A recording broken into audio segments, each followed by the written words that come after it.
Okay, so I think I was talking about Haley's Ferry, and so I went to this place called Haley's Ferry, which is super tough to find, but I finally found my way in.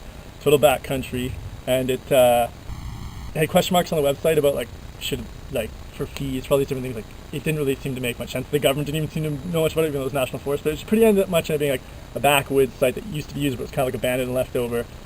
But they had a washroom, and they had a boat ramp, and they had sites you could tuck into. So I tucked myself into this one site, and then these Asian dudes came in a car, and I asked them, "Hey, you guys from here?" And they said, "Yeah," but they couldn't speak English at all. So it's kind of like, okay, didn't really know what to make of it, but that's fine, no big deal. Nothing wrong with Asian people, just kind of weird that I'm in the most backcountry on the Louisiana border, redneck part of Texas, and then there's these guys who can't. It's just weird. Anyway, so I set up my stuff and I start cooking dinner, and then these other Asian dudes come around with fishing rods, and I can tell they're drinking this homemade wine and stuff, and they're kind of young, hip hop clothing, but they can't speak English at all.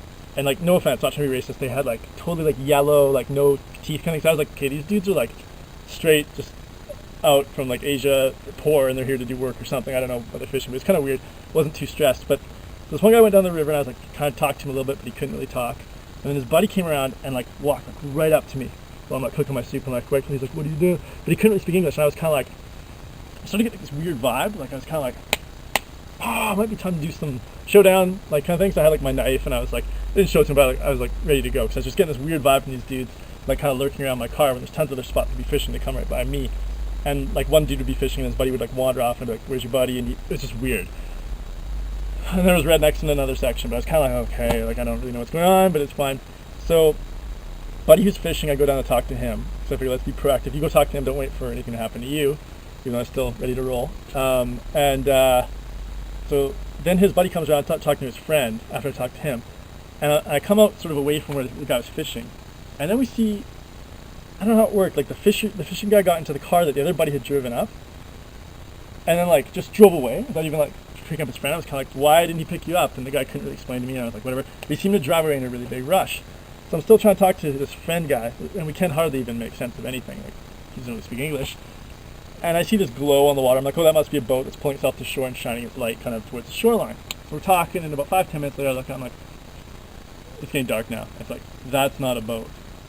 That's a forest fire. So we go to, I was come here, because he was kind of what? Come here, come with me, because I was still stressed on they're trying to set me up or something. I was kind of paranoid.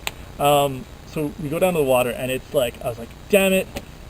I can't put that out with my shovel, it's too big, right? So I'm I gotta call 911. So I call 911, and they're okay, we'll be there in a bit. So I pull my car to the spot, because it's I was my car's gonna catch on fire. Forest fire's booming, and there's pretty big winds at that point, whatever, right? Lots of trees in that area. I was oh god, whatever, right? So we move our cars up to the end, and I told the lady on the phone with 911 that I would tell the firefighters where to go. So they come in, I tell them where to go.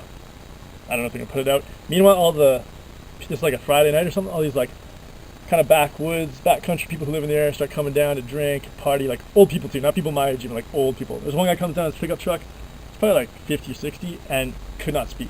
He was he was that drunk. He actually could not even form sentences. He was that drunk. I was what are you doing driving?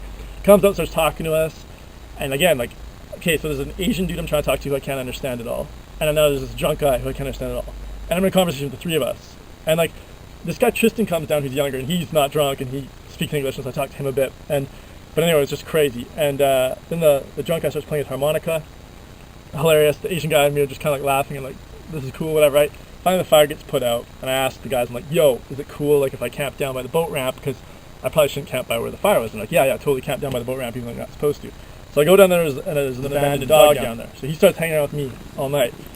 But I go to bed, and I'm hey, just please let me make it to the morning, right? No more craziness, whatever, right? And so, yeah, so I made it to the morning. Some fishermen came in at 6, woke me up early, which is cool, because I get to Dallas early, kind of plan more of where I want to go from there at that point. National forests were awesome. They're very weird, wild end to it, forest fires, super drunk people talking to me who couldn't understand, some Asian people who I thought were going to steal my stuff but couldn't understand, but it turned out to be okay. I think the whole family of Asians were living down at the lake there in a car, and the one other guy who drove really fast lived in an apartment, and I kind of think he started the forest fire too, and that's why he drove away so fast. But anyway, enough of that. Everything's going good. I'm gonna head to Dallas now from the National Forest. I think that's where I was headed, Dallas.